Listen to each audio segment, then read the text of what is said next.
Do you have an update on the Bishop of Armenian stuff? The guy who got charged with it, is he going through court? Like, and what is the sense on the ground in Australia? It was ugly, man. So first thing, I was one of the first people to say it's a Muslim young boy. You were one of the first to say it's a Muslim guy. Yeah. And they don't want to make a statement. They don't want to make a statement. Ruslan. Do you have an update on the Bishop of Armenian stuff? The guy who got charged with it, is he going through court? Like, and what is the sense on the ground in Australia? It was ugly, man. So first thing, we had the Prime Minister say they didn't comment for like a lot of days. Because they didn't comment. Obviously, because they're trying to say multiculturalism, Islam is a religion of peace. And then this incident happened. So the police, I was one of the first people to say it's a Muslim young boy. They were arguing, it wasn't a Muslim guy, it was a Jewish guy. Like, you were one of the first to say it's a Muslim guy. And they don't want to make a statement. They don't want to make a statement. Whoa. Well, the guy screamed Allahu Akbar at the end.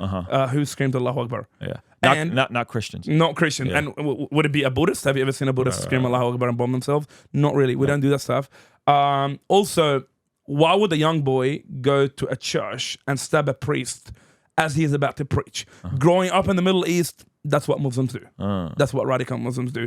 So I'm not familiar. Like the moment this happened, before even I hear Allahu Akbar, I was like... You knew right away. Well, I grew up where every Christmas we get a gift from radical Muslims. They bomb a random church. Like you can check Egypt, every year from the 1990s to 2000, we will always go to church and a random church will get bombed. Oh my gosh. So... when this happens, I'm not really surprised. It's like this makes sense to you. I'm like, I've grown up all of my life. Like, it's funny when people here during COVID were very scared of a virus. I'm not going to go to church because I'm going to die. I'm like, people in the Middle East went to church on Christmas with the possibility of getting bombed. Not just that. People used to line up thousands, man. Like on Christmas Day, the only way to make it to church, you will have to line up 9 a.m. in the morning for a 7 p.m. service. And you will go and you'll probably die and you don't care. Wow. Because you're here to worship Jesus, no matter what the cost. People have counted the cost. To come to the West during the COVID era and see people scared of a virus of less than like 3% death rate, it was shocking for me. Yeah. I'm like, dude, if you're in the Middle East... your life is literally on the line. So to come here and watch pastors being soy boys and very scared. I want to get into pastors being soy boys. Okay, the Bishop of Armenian. So is the kid been tried? Is there a court case? Are people talking about it? At the moment, it's quiet. They're not releasing anything. And it's so sad, not just that, our Prime Minister took Elon Musk to court to remove all the content of what happened from X. Wow. Yeah, I remember that. So we had that massive case in Egypt, in Australia, because they keep on telling us Islam is the religion of peace. And then the thing happened, and when it happens, they want to censor it. So we're living in this dystopian world in Australia. They're trying to force us to accept Islam, when the reality is Islam, Judaism, and Christianity, Christians and Jews can get along very well.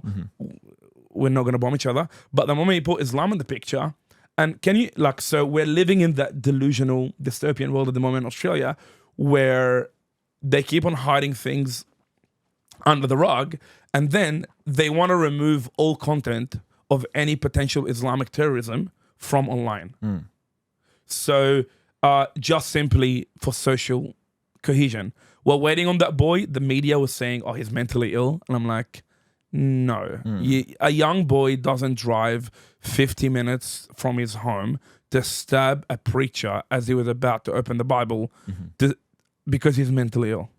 So what is the motivation behind this Islamism, religion of peace? We're not going to talk about it. We're going to just keep suppressing and creating this PG version of it. The left has a goal of destroying the West. And the way to destroy the West is by making the West less Christian.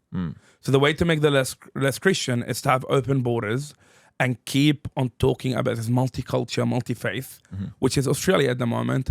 And before you know it, you have no longer an identity.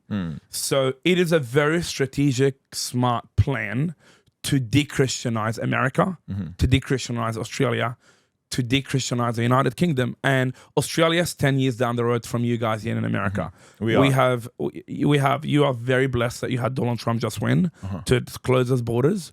But in Australia, we have technically open borders. We had 1.2 million refugees in the last not refugees, immigrants in the last 3 to 4 years. And we don't know who are these people. And that's coming from a refugee myself. So you de-Christianize the West, and before you know it, you end up this dystopian world of multiculturalism, which is postmodernism, like the whole concept of multiculturalism is all cultures are equal, which is not true. Not all cultures are equal. Western culture is better than most cultures. Christian culture is better than all cultures. I'm a Christian supremacist, obviously. That's why I'm a Christian.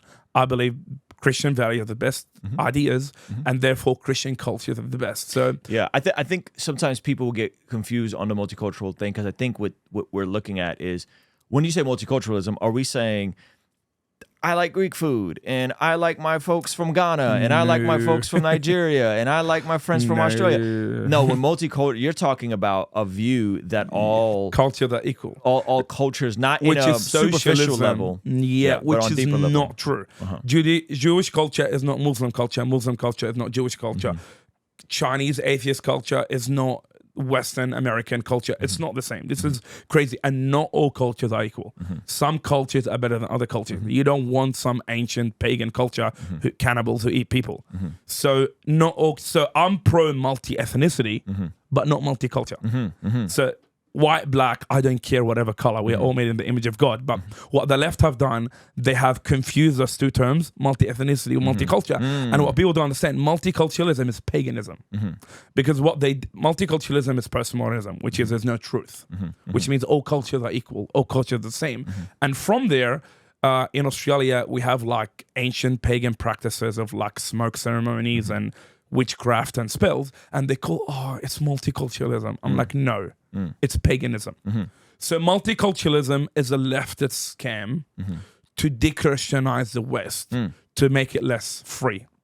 So when you say cultural, define what you mean by the word culture. Well, I don't believe, so an atheist progressives define culture as a bunch of man-made tradition.